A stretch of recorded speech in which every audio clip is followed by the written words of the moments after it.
The poor performances from Man United lately have led to big infighting in the dressing room, so divided. A new signing is attacking the captain. HOJLUND won't talk to Diogo Dalot. Is it a sign that we are in the last days? Welcome to the United Hotspot. My name is Webb, and here is a biting expose of what's going on inside the dressing room at Manchester United. First of all, guys, Erik ten Hag tore into this squad after that poor performance that led us into the final of the FA Cup, and he was not taking any hostages. He just destroyed everyone. It was revealed in one of the stories we saw in one of the dailies in the UK. But here is the bigger expose, guys. This has not started now. Like we've been seeing it, these players are not playing together. Now, it has been revealed that Rasmus HOJLUND has for several times been complaining to the managing team, to the technical team, that he's not getting enough service from Bruno Fernandes, who should be passing the ball to him. Later on, Marcus Rashford and Alejandro Garnacho. Now, Bruno, according to reports that we are getting now, with months ago, Bruno Fernandes was not passing. You remember at the peak of the selfishness, I remember dropping a video, I think, back then. I think I've shared it here, talking about the selfishness of Marcus Rashford. Now, during that period, and HOJLUND had just come and was yet to score a single goal for himself in the Premier League. He went and told Erik ten Hag that he was not getting enough service from Bruno and his teammates up front. Erik ten Hag tells him to sort it with Bruno himself. HOJLUND went and attacked Bruno Fernandes and told him, "You're not giving me the ball." So Bruno, of course, I think found ways of of taming him and calming him down, and they went on. But even then, up to today, I've not seen. I can struggle to remember how many balls Bruno has given to Rasmus HOJLUND, or even Alejandro Garnacho, or Marcus Rashford. So. And you can see the facial expressions. I keep talking about this. You see, the facial expression of HOJLUND shows you that he's not happy with his teammates. He's a player who has been sidelined. Never mind him having his own weaknesses, in a few areas, which is, of course, expected for a player who is 21. But the biggest problem that HOJLUND has faced at Man United is the lack of consistent service from his teammates. Now, it emerges after the FA Cup, rather the Champions League loss against FC Copenhagen, that HOJLUND attacked Diogo Dalot. He said, actually, no, HOJLUND went to Bruno to complain about Diogo Dalot. And Bruno was defending Diogo Dalot because Dalot was, again, not passing the ball to HOJLUND when he reaches in positions to cross. You see the way he's crossing balls for Garnacho. He has crossed several balls for Scott McTominay. And so HOJLUND is saying, why am I not getting the same service? What happens? Bruno sides with Diogo Dalot, his fellow countrymen. So this is the kind of rot that is going on in this dressing room. The players are divided. This is what I told you, that everything is divided at Man United. Players are divided. The dressing room is completely torn apart. The manager is not talking to his players.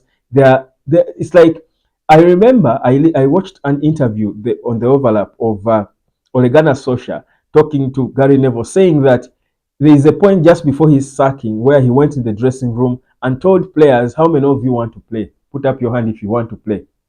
And it was now up to those who wanted to play to come and show up. I think after he had been battered by 4-0 in the first half, he just went in the dressing room and said, "How many of you still want to play?" These players did not. He confided in some of his close technical team, telling them, "These players are going to get me sacked. They just are not playing football." That is the kind of attitude that we have at Manchester United. The dressing room, there is no cohesion at all in this team. No cohesion at all. Now it is taking an all-time low now that we are seeing the captain being attacked, a captain being involved in this. And for some reason, even the managers cannot rain on these players. That's why I said, you saw the non-verbal communication, the facial expressions of Erik ten Hag. At half-time, in extra time, Erik ten Hag was not in control of his team. But you're struggling, you're fighting, you're in extra time. You have got to fight and find ways as a manager to talk to your players and get them motivated to play. Erik ten Hag could barely face any of his players. You could clearly see that there was no respect for him, that there was no, there was nothing. You felt there was no mutual respect between these people. It was so sad and painful to watch. And right now, we are seeing it being exposed now. And this is the kind of rot we expect Manchester United to be playing under and perform like Manchester City, perform like Liverpool, perform like Arsenal. I think honestly, we would be joking to think about to think that. I think it would be a big joke for us to think that that would happen. So it is a lot of rot going on. There's a lot of rot going on. So, well, as the people away from the pitch are looking at, are in talks and discussions with the US entertainment platform Disney, with a view of striking a multi-million dollar deal to create documentaries about the club. There is content really for someone who wants to create a documentary about Man United. There is content. This is a new breaking story that United is talking to Disney to come and make documentaries about the club. And you can imagine what the documentary will be like. Of course, it is what you make it be. You tell the story you want people to see. But the important things are on the pitch. These people are in documentaries. That's Man United for you. That's how big we are, that even in our lowest, we can have time to focus on documentaries with an American firm. But anyhow, so that is how bad it is. The selfishness, and we know that the stats show that Rasmus Højlund has not had a shot on target in 376 or so minutes for Man United, and it's okay. He can be blamed for a few things, but guys, Højlund is like an abandoned kid in a group of what bad-hearted in a group of bad-hearted family members, that there is this gang. It's like there is a gang up against Højlund, and you can see it, that this boy came with this passion here. He's living his dream of playing for Man United, but he's been dropped into pythons, heartless pythons, who do not want to see him shine, who do not want to pass the ball to him, who do not like him. That is, it is clear, it's written all over the faces of all these players and Højlund himself, that he doesn't feel at home. Højlund for me has never looked like he feels at home at Man United. Don't be confused, don't be fooled by the interviews you've seen. Don't be fooled by any of the interviews he's given. He has got to give those interviews because he's being of trying to be professional. But this team, these players just rejected Højlund, and that's how they reject managers. So what then do you do? Eric Ten Hag has had it. That's why I've been saying, for me, if I'm Eric Ten Hag, and you see the senior players are passing this crazy, stupid attitude to the younger players. If I'm Eric Ten Hag, I will tell you, and it's good he's introducing a lot of young kids on the bench lately. If I'm Eric Ten Hag, I get a few players who want to play for me, a few players who will listen to my instructions and go for those and play those, whether we are beaten 4-0, after all, doomed if they play, doomed if they don't play.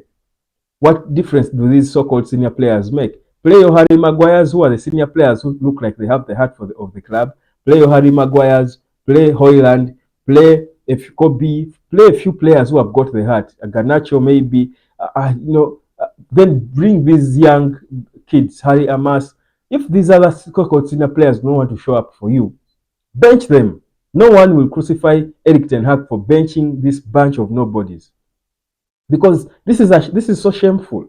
Look at the rot we are seeing now in Man United. And by the way, there is something a bit cosmetic. And again, I would want to start at soon. I might, and whereas he has his fights for the badge and all, but there is something not right about Bruno as well. There is something not right. If he was already taking sides with his his countrymen as a captain, you should be the one, leading by example. You should be how many balls, you can remind me, maybe I don't watch Man United matches enough. How many balls has Bruno Fernandes passed to Rasmus Højlund? He's our number 10. Højlund is our number 9. How many balls has Bruno Fernandes passed to Højlund? I would struggle to recall. He's always passing sideways to either Garnacho, backwards, or to Marcus Rashford. How many through balls have we seen from Bruno picking up Højlund? Remind me, maybe my memory is serving me wrong. Guys, this Bruno could also be a problem in a way. Yes, he's a leader and he fights for the club, but there is something unsound about him. There is something cosmetic and artificial about him that perhaps we are yet to see the real Bruno. That we will see the real Bruno after he is long left Man United, after interviews. Usually these players drop biting interviews when they leave. They drop interviews that expose things. There is something not right, not real about Bruno. There is something artificial about Bruno. I don't know what, I can't name it. I can't put name to it, but I see it, I feel it. My gut tells me it smells, my gut smells an artificial thing about Bruno. And I trust my gut like you should trust yours. So, anyhow, that's the rot inside the Man United dressing room, and that's the club we are in. Sir Jim Ratcliffe and Ineos indeed have got a job on their hands. We've got two, should be simple games next. Rock bottom Sheffield, but it is even possible that these players won't show up and they will lose those games. It's so possible. That's how bad we are. Anyway, let's wait for Eric Ten Hag's pre-match press conference. I'll be back later for more talk about Man United. Subscribe.